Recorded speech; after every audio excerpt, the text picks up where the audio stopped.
you do that? How did you do that?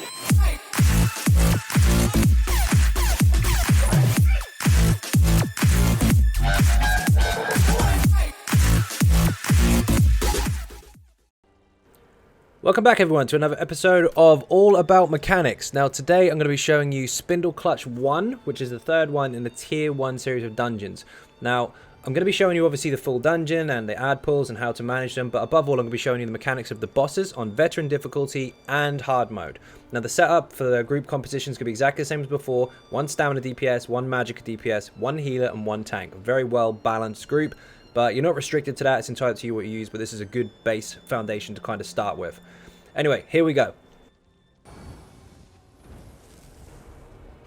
Okay, so this is Spindleclutch I, and most of this dungeon is full of mostly big pulls of ads, but there are some fairly simple bosses, except for the last one. The last one isn't particularly difficult, but it can be quite challenging if your group isn't coordinated enough. You do have to make sure you pay attention to your feet, and of course pay attention to the boss. Now here, usual stuff, the tank should be able to pin most of the targets into the middle of the room if possible, but watch out because the spiders do spit poison at you, and occasionally if they die, other still living spiders will go over to them and feed to make themselves heal. Just make sure you interrupt those if you catch them doing it. Same again, another pull of spiders, quite easy to dispatch. You can kill most of them with AoE, so you don't have to focus on them too much, but again, if you do see any of them trying to feed off each other, make sure you interrupt them to stop them healing up. Again, the third pull before the boss. Tank, again, try and get as many things into the center as possible. If you do get projectile damage on you, it probably won't kill you, but if you spot it, just block it and you should be just fine. This first boss is really fast in comparison to most bosses. It's a very basic one. It does have a lot of additional targets. You've got a few spiders in there that you have to get rid of, but most of those will die to AoE anyway. The main thing about this boss is it does do the same as the rest of the spiders. It does try to feed off of other things, so you have to interrupt it as and when that applies. Also, it has a nasty AoE on the ground, as you can see there, the big circle. Just stay out of it. Very simple. Tank should keep it still while pulling the ads in, and everybody else should just stay out of stupid. Stay behind the boss if you're a DPS, you should be just fine. There is a heavy attack or so that comes from it, but the tank can manage that one, and as long as you block it, you won't die. And because it's such a simple, straightforward kind of first encounter, it normally wouldn't kill people even if you don't block it, but I would suggest you do so just to make sure you're on top of those mechanics. Now this next area here, again, is a horrible corner full of ads. You do have to watch your feet because there's some AoE webs and poison and stuff that come from the spiders. And again, make sure you interrupt the spiders that are trying to heal off of each other. But again, pretty much the same as what you've encountered already at the beginning of the dungeon. They don't take long to kill. Most area of effect stuff can kill them. But again, make sure your tank just pins them all in the middle as much as possible. This room, again, is very, very similar to the last, but it's very, very large. There's a lot of targets in here, so be really careful. Get your tank on point, make sure that he's pinning everything in the center as much as possible, especially those stragglers at the back. They're really, really sneaky. You have to pull them all in as quick as you can. Watch the area of effect abilities that they put down, and watch their conal effects as well. They do spit, so make sure you're not standing in front of their faces.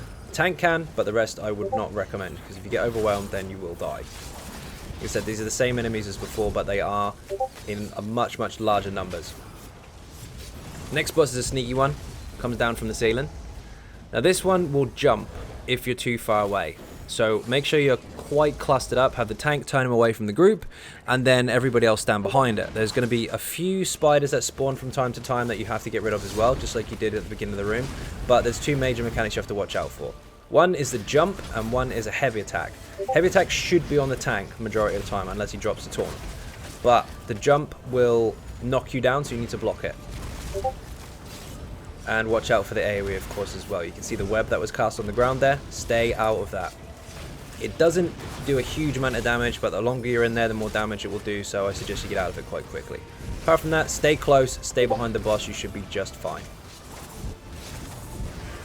The tank can actually pull in the smaller spiders as well, as long as he doesn't run around the room. Key point to that, by the way, is while the tank is pulling stuff in, if you're the tank specifically, pull the stuff in, but don't run around the room to get them. Put your chains down, put your portals down if you're a warden. Whatever you've got to pull enemies in, utilize that, even if it's a ranged taunt. Just make sure that you stay on the spot and pull them into you. Don't go chasing after them, because the boss will move, he'll jump at people, and he'll leave the dots on the ground, which makes the fight longer, for no good reason. Now we start seeing some different enemies. We have some humanoid types instead of spiders, which is a refreshing change. Now, the same as most dungeons, you have your regular melee types that can heavy attack, so you have to be careful, make sure you block those. You have your range types that can be interrupted if they're casting, and you have your healers that can be interrupted as well. Now, there's a lot of healers. Most of these pulls are like 2 or 3 healers in some cases, so you have to be careful and make sure you interrupt them. This boss, or mini-boss rather, she does a nasty heavy attack, which the tank should be on top of, so make sure you block it. If it's on the DPS, make sure you block it also until the tank gains aggro again. Don't run around the room. It will kill you. They'll just stab you in the back. She also has a bit of a spin attack as well, which is quite nasty. And she has an attack there, as you can see, which she casts, which you can interrupt. That, again, not very strong, especially on the tank, but you don't want additional damage, especially with that big ad pull. They're quite nasty. So, get your tank to put everything into the middle, interrupt any ranged targets that are doing anything stupid, and interrupt that boss when she channels. If you're not too experienced, that will probably kill you, but if you're kind of around the 300 CP mark and you've got a decent amount of resist, you should be fine. It won't kill you, but it will be problematic if you don't kill the ads fast enough. This pull here, same as usual. Bring everything in, interrupt the range stuff. So the mages or any archers, if they're doing anything that's channeled, make sure you bash them or interrupt, whichever you've got. The next boss, a mini boss rather, can be a pain. You've got a lot of ads here. You need to make sure that your tank is on point with taunting the boss first of all, and making sure everything else is nicely clustered up. Now the sword and boards and the two-hander types, they can heavy attack you, so you have to be careful. And this boss himself does a charge ability, which is really, really nasty. You got to get out of that. You can block it and he'll stop, but if you get caught, he'll run over you. And on a DPS, especially if you're not that experienced or that high with resists and CPs and all that kind of stuff, he can kill you. So make sure you don't stand in his path. Same as the last room, mind the range targets, make sure they're interrupted. Do not get heavy attacked by the melees because they will kill you, or they'll knock you up in the air and they'll drop you in an AoE. Again, as most situations are, don't stand in stupid. If there's a ground AoE and it's aggressive, don't stand in it. Big pull here, 2 healers in this pull, 1 to the left and 1 kind of central as well. Be really, really careful here. Make sure you interrupt them, otherwise some of the bigger targets, especially the sword and boards, will take a while to kill. Tank can pull them all into the middle. Everybody else doesn't need to run around the room, and again, keep your face out of the front of the targets so that you don't get smacked in the lips unnecessarily. This pull also has a couple of healers. If you're a DPS, put all your dots in the middle, let the tank control the room, and just go around the outside a little bit and interrupt those healers as and when you can, just to make sure that they don't keep the big ones up for too long. Most of the damage in the center should kill them anyway. The next room is lots and lots of ads and a boss. Now pull the ads to this doorway separately, then pull the boss afterwards once all the ads are down. Again, healers and ranged as usual. Pull them all into the center of this kind of corridor area and you should be just fine. I did have a bit of a bug here where I went into the wall, but I'm going to skip that part so it doesn't happen. But yeah, you just pull these all in together, interrupt the healers and the ranged, and kill them as fast as you can in the center. Don't run around the room because you will aggro the boss. As you can see, she's at the back there, the big spider. You don't want her in this fight. Interrupt the healers, carry on. You can see the tanks pulling everything in together. So once all the ads are down, you want to focus on getting the boss down. Now you see the screen go white in a second. That's because there is a letter on the floor behind me. If you press that, that will activate hard mode and the boss's health goes up and now you're in trouble.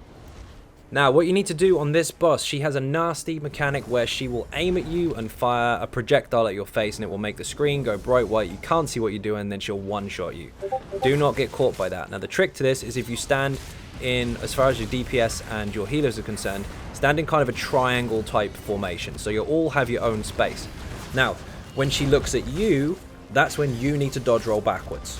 Because then you'll miss the projectile, you won't get the bright white, and then you'll get out of it. The other mechanic is that one right there, the big burst. Don't get caught. As soon as you see that AoE coming out, walk backwards. When it blows up, come back in. She will sometimes chain you in with her webs, and every one gets pinned on the spot. You see there that Bob just dodged because it was aiming at her. When that happens, when you get pulled in, just get out as quick as possible because it's normally when the big AoE from underneath her is coming again. She does do a heavy attack occasionally at the tank or whoever's got aggro. If you are a DPS and she's on you and she heavy attacks, you just make sure you block. You should just survive it. But failing that, of course, the tank should have the aggro majority of the time. As you can see there, Bob just missed. dodge roll and went down to very low health. Now he's got a lot of health. He's almost like 30k. So you can see how large that attack is. A DPS would die. Get out of the middle. Get back in. Never run around the room. There's no need. Just dodge roll out of the damage, or walk out of the damage, and dodge roll when she aims at you. I don't know if she comes to me again. She may or not. May not. And she just went for Christina then. If you didn't see it, rewind back. You'll see her do a projectile. There you go. Dodge roll it. Carry on. If she looks at you, dodge roll straight away. If she doesn't, and it's at someone else, you're fine. Now the key point, of course, is to stay in your triangle formation all the time and make sure that you have a clear path with no one standing next to you, so you know for sure she's aiming at you. When you know she is, that's your cue to get out of the way. Then get back in straight away. Okay, so hopefully that helped. Hopefully that wasn't too boring. Hopefully that gives you some kind of insight as to what to expect and how to approach the bosses in that particular dungeon. Now, the next part of the series is going to be the Tier 2 section, where we go through Darkshade Caverns, Wayrest, and of course Elden Hollow. So they're coming up next. And of course this will all be on the website as well. I've now got written guides for everything. So, to wrap this up, if you're not subscribing, first of all, please do so. That is free. Secondly, if you'd like to support the channel outside of YouTube, there are some links in the description for Patreon, for Facebook, and of course the website xynodegaming.com. Once again, thank you all very much for watching, and I will see you in the next video. Bye bye.